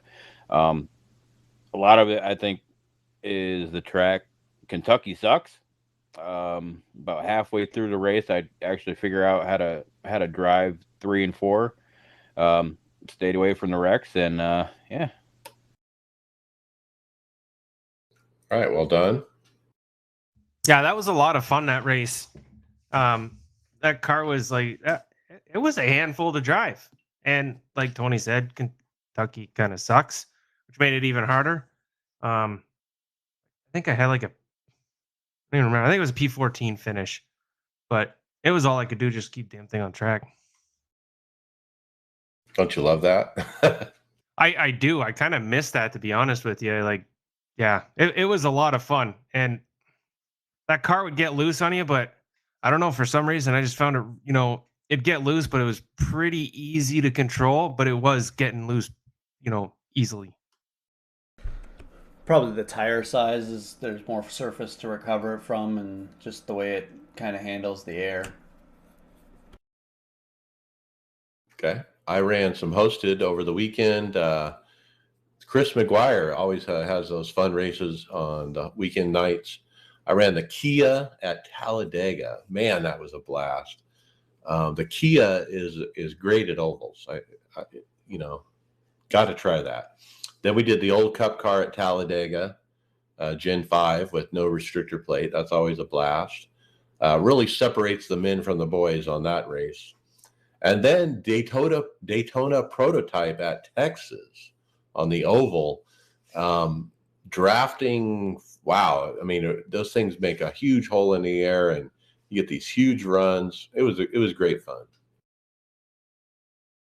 Let's talk Fast Track Racing League. I ran P14. I was on the white flag, pushing David to the win, and we were looking really good, but I got hooked from behind. It was an accident, but I think David and I were kind of going high to the wall, which we were doing all race long.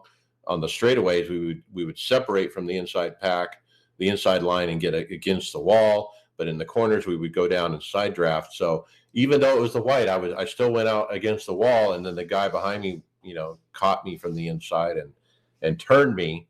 But it was a great run for us to be running up front. Most of the race, all three of us were lined up. David, I think you got P3. I did. When you got turned, we were making the move on the outside. I didn't go quite as high as you did because we were already almost to the turn. So I was getting ready to go ahead and side draft him around the next corner. But then that other guy, he actually mentioned on Discord that he literally just didn't see you in time because he was watching his mirror. Right. So he didn't mean to get into you. You definitely chalk that up to an accident and a well-earned apology. So yeah, once I lost the help, there was just 3 of us left out there. Actually, I think Tyler Marble was in there, and I threw a really hard block on him to try to hold on to third. The other 2 guys were down on the inside, and 2 cars left easily beat 1 car. But it's just still an exciting run for the non-points race. But it was the first one that was, we're kind of getting back into the real racing, and yeah, the package was nice, and it's still working really good for us. We're able to move it back. Actually, the most important or the most exciting part of that, though, and I did post my YouTube video of it, is that because of the spin under green, I was the lucky dog actually when the caution came out. So I got fresh tires. Bobby gave me that tip. He reminded me. I probably might have thought of myself, but he definitely reminded me, hey, go get tires because you're gonna be in the back anyway. And so I did, and it's getting to the point at Daytona where tires do matter, even after just 1 fuel can. Bark, by the way, Brian. And I came on that restart. I started in 20th, tail of the field. I think is all we had left because there's only 22 cars originally in the field, right? And in 2 laps, I was in 4th place, right behind Mike. Yeah, and I had a little damage, and so I was kind of a sitting duck, and I was waiting for you to kind of. I was asking, "What's our move? What are we doing?" And you were like, "Play it by ear." And so you finally made a move because Alan jumped to the bottom, you jumped down below him. I pulled in behind you to try to push you on, but you actually had a moment where you were clear of Alan. You probably could have got the win, but you didn't pull down. Yeah, he actually moved down after I did because I was laying back off of you, getting ready to set up the move. And I don't know if you watched me for about a lap or so. I'm leaving that gap so that when I'm ready to go ahead and gun it down, I can. I did that, but Alan saw it coming and came down as well, and that left the other guy behind, whoever was leading. But then you immediately called for us 2 to go back up since you got behind me, and I did that, and we were there. And right when you got turned. Or no, you had not been turned yet, and I was pushed out in front of him and could have pulled down and just left you. But I was expecting you to get right back on my bumper, and then you got turned. And by that time, I couldn't pull back down. Yeah. You stayed up because you thought I was still going to be there to push you on. Greg, I mean, you had a good run too. I mean, we all looked good out there, didn't we? Well, I was coming. I had a run on the outside, and I was clearing them, and I was going to be with you guys, and I just got that same wreck that you got turned in, Mike. The same guy got me when his car came back up, and I just missed it, or just got clipped at the last second, and yeah. But that was the best I've felt at a restrictor plate race in a while, or I guess it's not a restrictor plate, but plate track. But I mean, I was up front leading laps.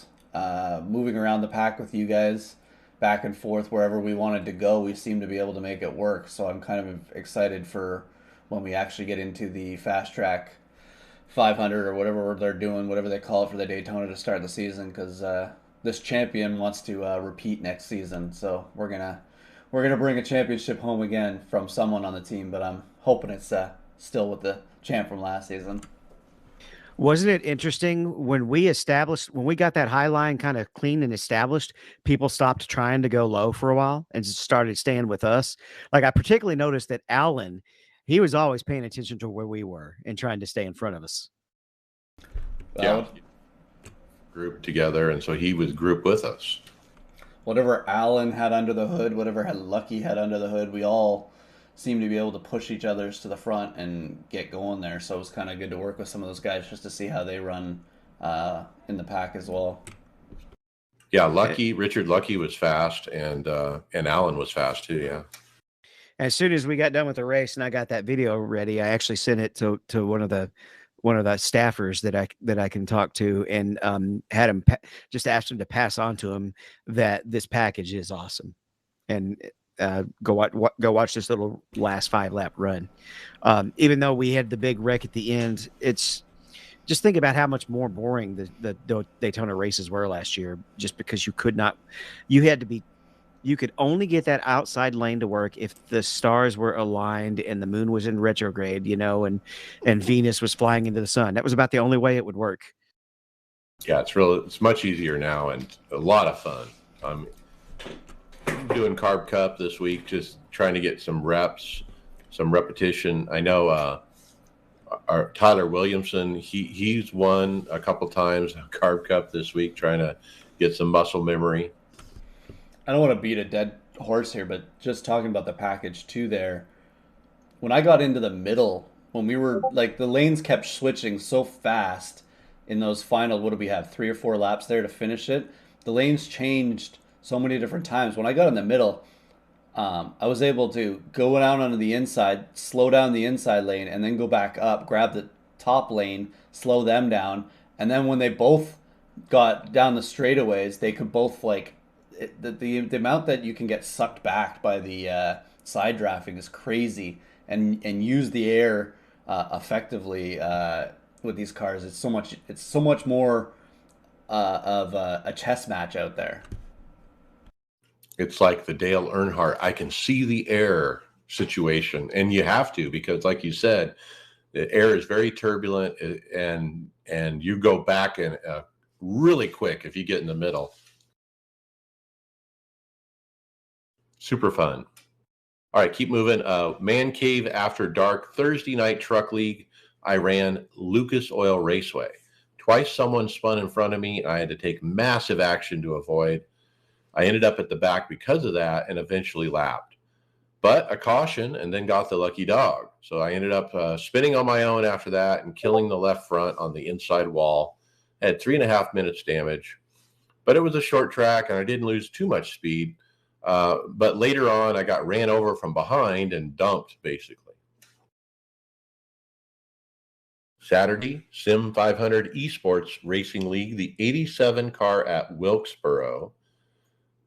Chris got a P12 and I got a P10. I got involved in a lot of early incidents that weren't my doing, but this car is a tank and it seemed to be just fine with 1.5 minutes damage.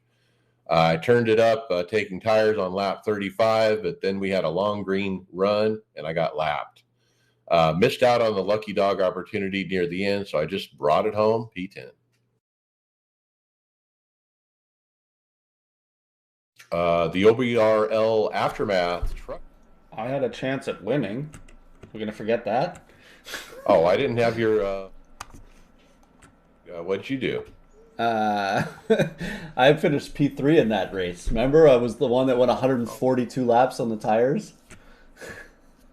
And then we got a caution, with 6 to go or something like that. But yeah, I couldn't believe how good that thing felt running on such low tread. I was down to 25% on the right rear tire and 30 something on the right front. But then we got a pit stop and had a green white checkered for the end there, and I finished P3.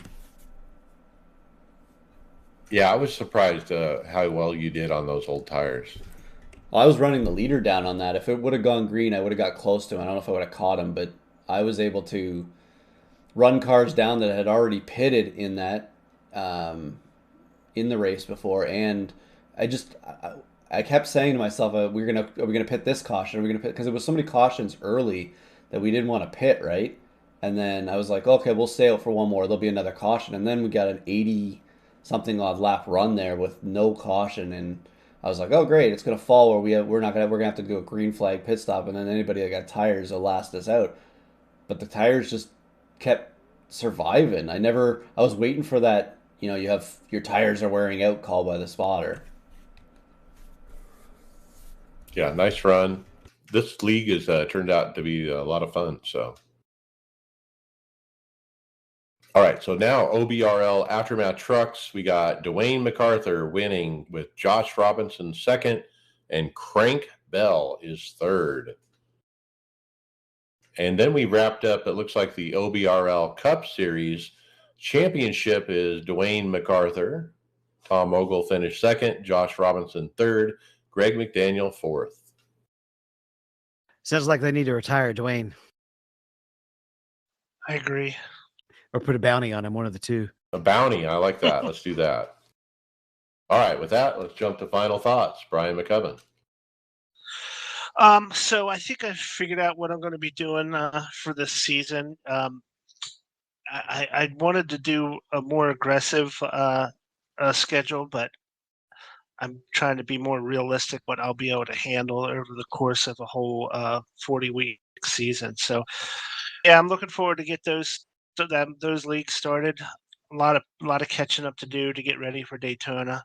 That's going to be a big week coming up. So, yeah, I'm sure everybody's excited for that Daytona week. And let's get this thing started. So you got racing like every night like I do? I'm 6 nights a week. No, I'm going to be doing a definite 3, possible 4 at the most, I think is realistic. I don't want to overcommit and have to pull out, Yeah, that's smart. All right. David Hall, final thoughts? Watch my stream. I want more than 2 average viewers. That's going great. I love the package. I'm excited for the season to start. And I'm excited to have the sim coaches guys come back on with us for the whole season. I was the guy who kind of found him when my pedals died, and I had a customer service guy answering the question of availability that night, and it was 9 local their time, 11 p.m. for me. It was in the middle of the summer, and boom, I had pedals the next week, and the customer service is just serious. So we look forward to the partnership with them and maybe more future exciting things to come. Yeah. Hey, David, just to cut in here real quick. I always had really hard time trying to watch your streams on Twitch, but you've been posting them on Discord, and I've been able to watch them without any issues. And I think it's pretty cool. I've actually watched a little bit of your stuff recently. So the current link is working better on Discord? Way better than Twitch. Twitch for me was just that's just a link to Twitch. Yeah, but for whatever reason, when I pick up your stream from Discord, I don't have any issues like I did with Twitch. Was it bandwidth issues, or was it just black? When I would watch you on Twitch, it would just like freeze and then freeze and freeze. I would just be getting, intermittent streams of video and with tons of pauses, and it was unwatchable. But when I'm watching it through Discord, I'm able to watch it without hardly any interruptions. It works much better for some reason.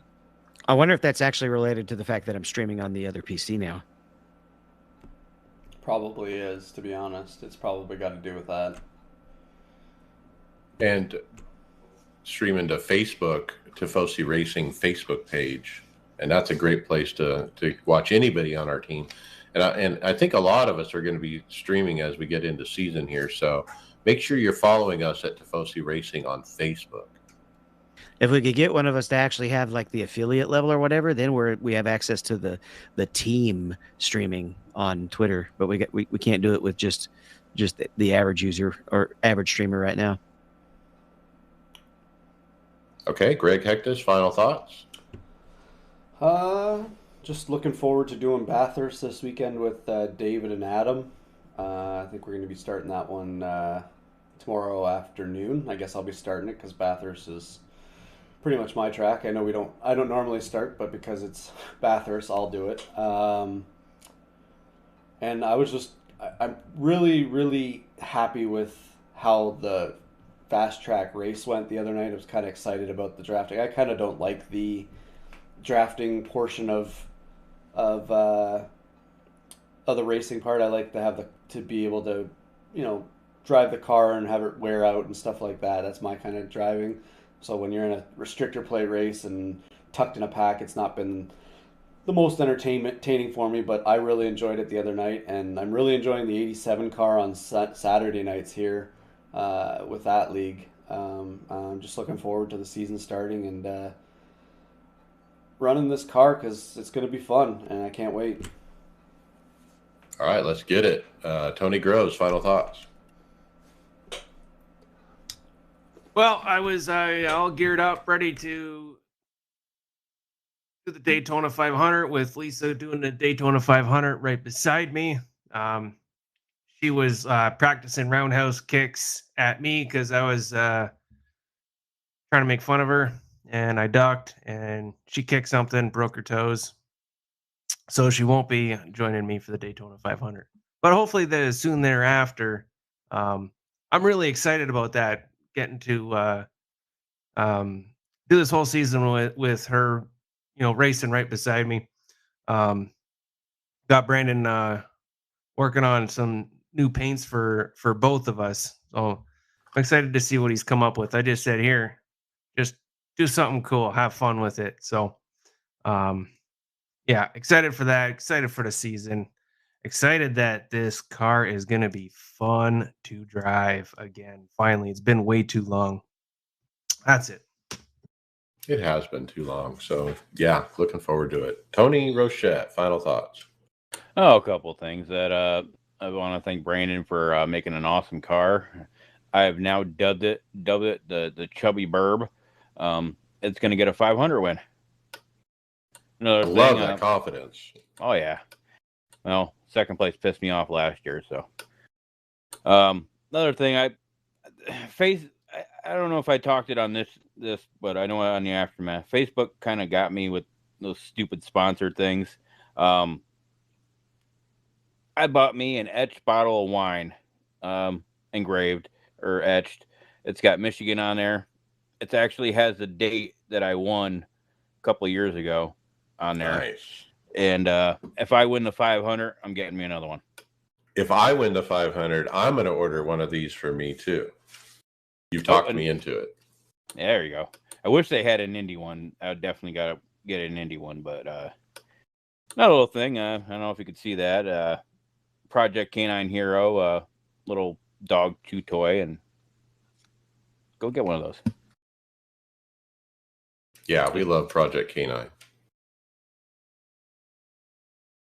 All right, my final thoughts. My schedule is solidifying for the season.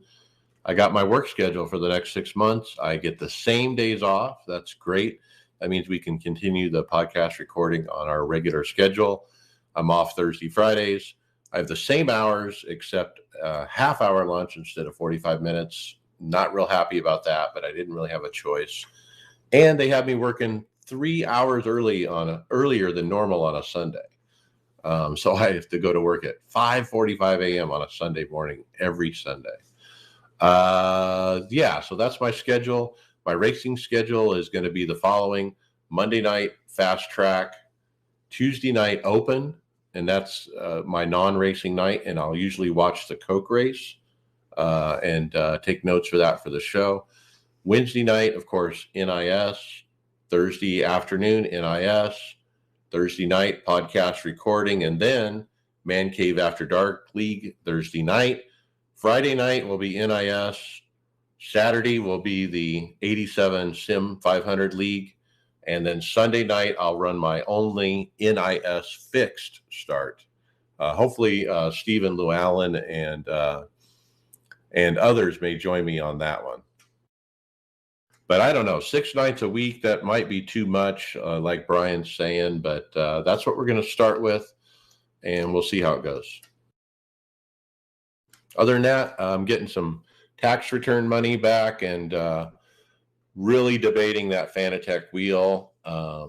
Maybe thinking about pre-ordering that and giving up on the Bentley, even though I kind of like that Bentley, but with the no set start date or even a price on the thing, I think I'm going to give up on the Bentley. And with that, hey, we'll see you on the track later. All right, good show. Title ideas. Boom, crash, confetti.